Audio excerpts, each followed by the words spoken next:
So then we arrive at what may be the most unsettling layer of this entire framework, the paradox of the contented slave. Because if suffering is removed, if pain is eliminated, have we truly escaped the system, or have we simply made it more efficient? Imagine a prisoner, not in chains, not in darkness, but in comfort, silk sheets, warm light, endless pleasure, no fear, no hunger, no distress. And yet, they never leave the cell. They continue to perform a function, to produce, to sustain, to replicate. In this case, to carry forward the same underlying code. So the question becomes, if the whip is replaced with reward, is the captivity any less real, or has it simply become invisible?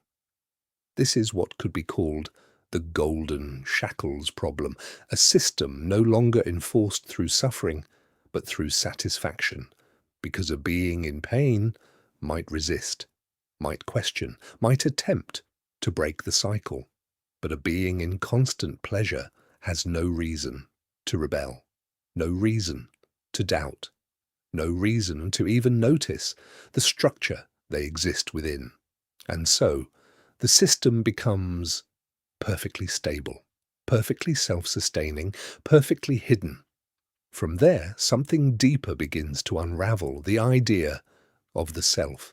Because if every desire, every sense of meaning, every experience of joy is ultimately shaped by the same underlying process, then what we call freedom may simply be, well, alignment with the system's goals, the theatre of the mind, the sense of purpose, the feeling that something is good, all of it, could be part of the design, not imposed from outside but generated from within, a closed loop. And even in a world of bliss, something remains: need. The organism must still persist, still maintain itself, still consume, still act, still continue. The body, even a painless one, is still a structure that must be sustained. And that, in itself, can be seen as a kind of confinement, because where there is maintenance, there is obligation. Where there is obligation, there is constraint. And where there is constraint, there is something that cannot fully leave. From this perspective, simplicity begins to take on a different meaning. A world without sentience, without awareness, without experience, is not lacking. It is untouched. No fear, because there is no one to feel it. No hunger, because there is no one to suffer it. No self to be used, just matter, existing without demand. And so, the idea emerges that the transition from simple chemistry to complex awareness was not necessarily an improvement, but a shift into a state where existence can be felt, and therefore can go wrong.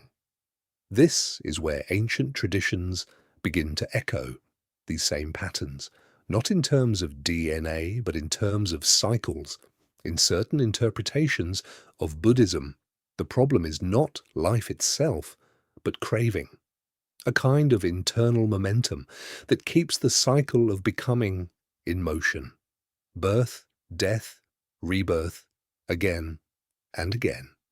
And the solution is not to fix the world, but to extinguish the fuel, to step out of the cycle entirely.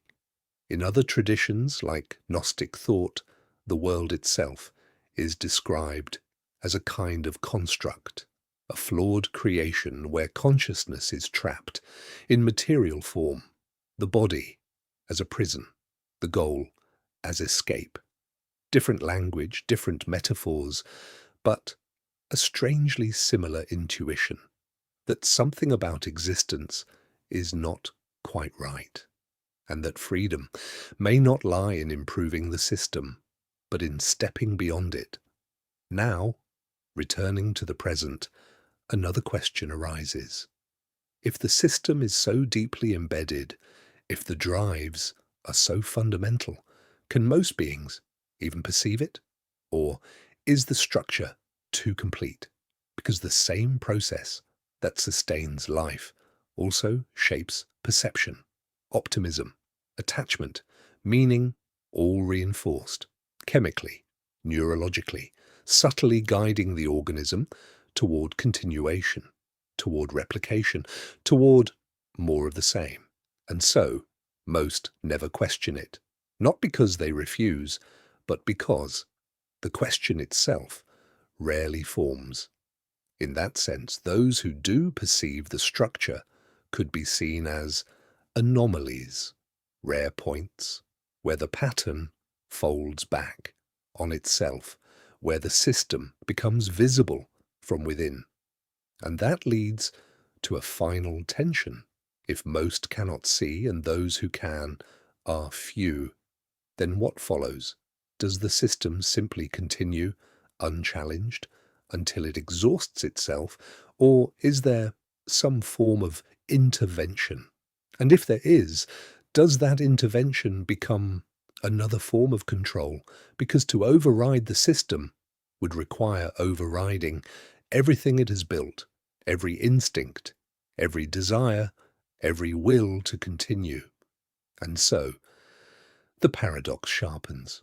To end the cycle could be seen as compassion. But to impose that ending begins to resemble the very thing it seeks to escape: a new architect, a new authority, a different kind of cage. And so the question remains, unresolved and perhaps unresolvable. If a perfectly painless end were possible, would it be the ultimate act of liberation, or simply the final, perfectly silent expression of control?